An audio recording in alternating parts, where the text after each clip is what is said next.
What's up, boys?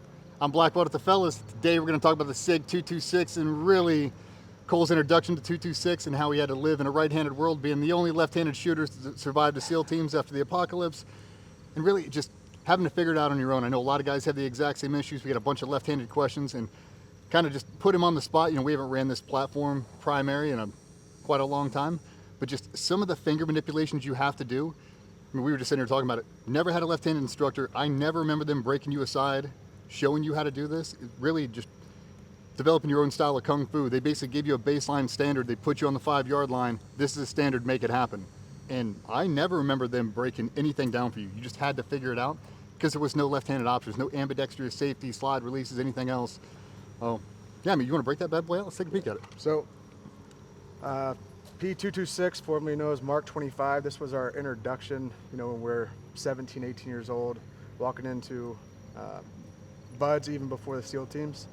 So completely right-handed, nothing about it being left-handed. Iron sights, you know, well before the red dots. We thought a large capacity too was the 15-round mag, you know, the steel mags. I don't think it was until late 2008, 2010 when they started adding a little more capacity, you know, to this platform. You know, going from the double action, you know, initial trigger pull to the single action, the decock lever, no safety on here, but, you know, no gas pedals, none of the modern day mag wall stuff. But the standard was a standard. We always talk about it, whether, you know, daytime, nighttime, left-handed, right-handed. Our first day at Shaw's, it was, you got to figure it out. They definitely went over the right-handed drills, the manipulation of it. But, you know, being a lefty, I basically had to play a keyboard on this backside blind, and I had to feel my way kind of through it, through all the different standard shooting drills, and malfunction drills. Yeah, I mean, just from being a right-handed dude, it's really set up for everything that we already have on the 320, the Glocks and everything else. When I roll that thing over, that's my master grip. If I have to do a decock, I do a subtle little shift, and then I can come up and I can decock this whole thing. It makes it exponentially harder, and we'll break this thing down real slow so you guys can see it. Just the finger manipulation, it's like you're playing the flute. You have to be super dynamic. You can't roll this thing over and get a thumb release, so you have to decide, is it gonna be your middle finger, your pointer finger, some combination thereof? Like, you got a lot of different stuff going, and we just said, the time standard never changes. It doesn't matter if you're right-handed or left-handed. Reality is reality. If we all set on that, I will say that I love the way that 226 feels in your hand. I'm not the best at shooting a 226. I just never was. That double action trigger pull really whooped my ass for a long, long time. And that really is a safety mechanism. That is a very long trigger pull. And for all the guys' duty that have to carry that thing, you know exactly what we're talking about. We used to always, you know, make fun, like, rather just fire the first one on the ground just to cock the damn thing. Like, we're shooting a 6-plate rack and you'd see dudes start to cheat. They'd take that hammer and cock it back. Like, oh, you fucking cheater. Make them decock it on the line. It's the same kind of thing. But really, for all the guys that had the left-handed issues, it wasn't until a couple years ago that anybody even gave a shit about you guys. They just didn't. The blanket ride across the military, law enforcement, nobody ever thought about making one. I think Stag Arms, one of the first ones I ever saw that made ambidextrous controls for a carbine, and everybody else started following suit. And really because the left-handed population made such a stink about it. And it is the truth, man. Like, if you're not giving those guys a platform to have them run at 100%, just like you are the right-handed guys, now they're at a deficit. And you really have to have some out-of-the-box thinking to learn how to figure this out. And I think dudes will find it fascinating to watch how you had to make that up, because I only have a handful of lefties that I work with. You, Damien, a couple random dudes, when you watch them do it, oh man, it's the same time standard. Like, I'd be pissed if I was a lefty. Fortunately for Cole, he's ambidextrous, but having to shoot the entire time. Yeah, may lay down the foundation of pistol shooting for us, even going to the 320, the Glock 19s, those things. Still can't break the habits of some of the finger manipulation. Even I leave it right-handed. Yeah, I mean, even like the cadence they used to say in Shaw's, finger out, thumb, decock, holster, thumb, retain. Like, that whole thing, I still have that same methodology going through my head the entire time. I still cap the back of it, thumb, holster, retain. I still do the exact same thing. But I think it'll be interesting for them to watch you kind of manipulate this thing. Yeah. You want to shoot a little bit? Yeah, let's go through some of the drills. Yeah, let's check it out.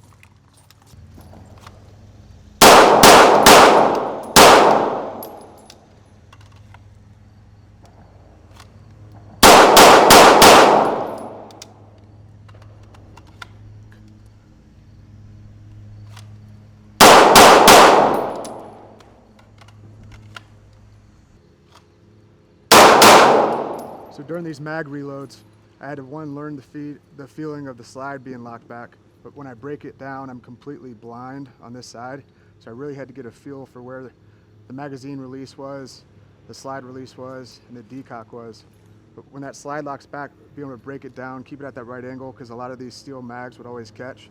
Hitting that mag release button, pulling that out, moving my index finger, and kind of adjusting my hand out of a complete different angle so I could adjust that slide release button, bringing that mag in there and kind of timing it blindly, adjusting my grip, getting back on the gun, or decocking, thumb, and holster. So kind of walk through it again real quick. Got one in there. So draw and shooting, locks back. My middle finger's hitting that magazine release button, that good 45-degree angle, indexing my other mag. A lot of times slamming those mags wouldn't let this slide go forward, so always counting on that index finger with that slide release and getting back on the gun. But really what I had to do, if you really look at when it was out, I'd have to get this whole kind of taco grip in my hand, which I still have today when I'm manipulating 320s, any of the other stuff, to manipulate my fingers, kind of get that angle. So I'd have to hit that slide release button and readjust my grip to get back on the gun and shoot or decock gun holster. So we'll walk through it slow. Since this had such a heavy trigger pull, we really were taught to start prepping that trigger so you can see that hammer coming back. So once it comes up, that round's coming off. Obviously, a slide lock back, finger out of the trigger. I'm breaking that down again. My middle finger's hitting that mag, indexing. My index finger's moving that slide release. So when I'm timing it, once that mag goes in, that slide's going forward, and I'm readjusting my entire grip to get back that single pull trigger. Decock, thumb, holster.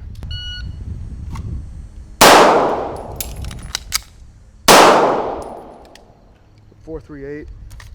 And let's kind of walk through it again real quick.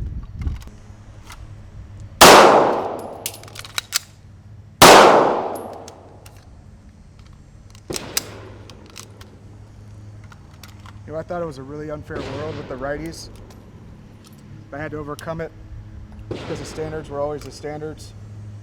It was always a race because it was way more manipulation being a lefty, being blind, than manipulating it with your thumb.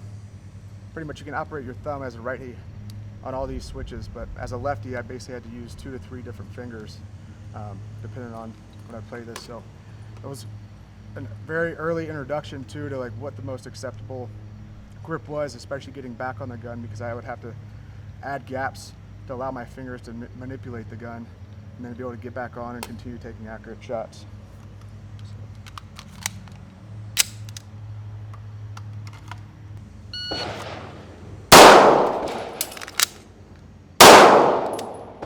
So 3/8. Been nice and smooth. That big trigger pull, that double action, you really have to prep with it. So on that buzzer, as I'm coming up, I'm prepping that trigger because it has such a far trigger pull. Punching that out, and you can see that hammer coming back.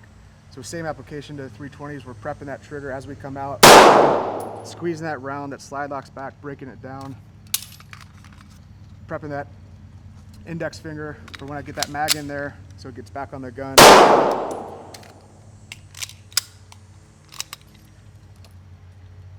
But again, if you can get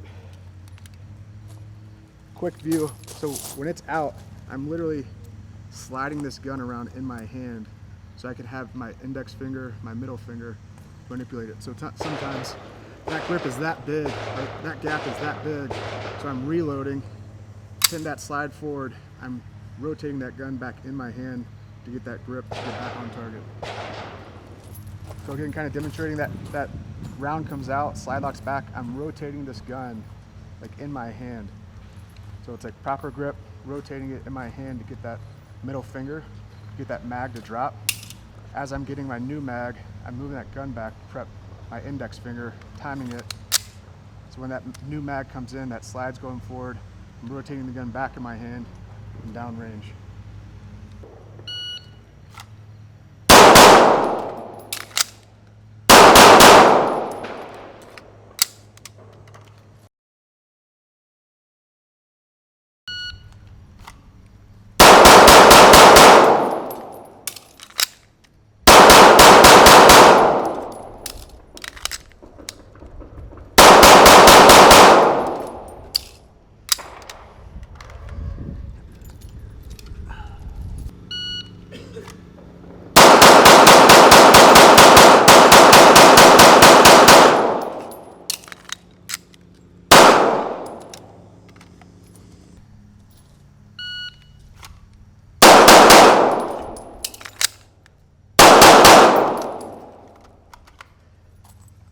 Hope you guys enjoyed the video, and just remember, this is probably going to take hundreds, if not thousands of reps. Feeling your gun, you can be just as smooth, efficient as a righty using a right-handed gun.